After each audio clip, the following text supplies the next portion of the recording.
ജോസിൽ എന്താണ് തകർക്കാനുള്ളത് എനിക്ക് പറയാം. ഇതേപോലെ ആക്ഷൻസ് ഒക്കെ കാണാൻ പറ്റുമോ? ഞാനൊരു 3 ദിവസം മാത്രമേ അഭിനയിച്ചിട്ടുള്ളൂ. എൻ്റെ പോർഷൻസ് അവരുമായിട്ടുള്ള കോമ്പറ്റീഷൻസും കാര്യങ്ങളൊക്കെ ചെയ്യാൻ പോകുന്നേ ഉള്ളൂ.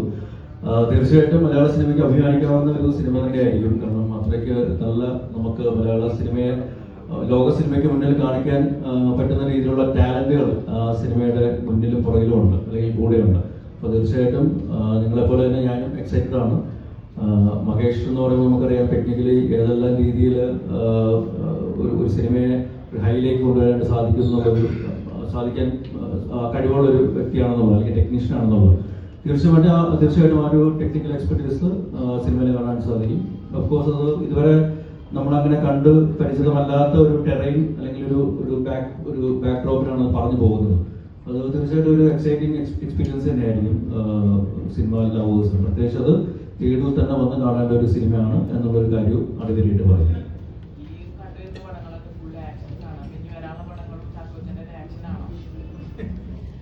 ഞാനിപ്പോൾ ചെയ്യുന്നത് രതീഷ് പൊതുവാളുടെ എന്നാ കേസുവിന് ശേഷം ഒരു ഫുൾ ലെങ്ത് ഒരു സിനിമ ഞങ്ങൾ ചെയ്യുകയാണ്. ഒരു ദുരൂഹ സാഹചര്യത്തിൽ എന്നുള്ളതാണ് സിനിമയുടെ പേര്.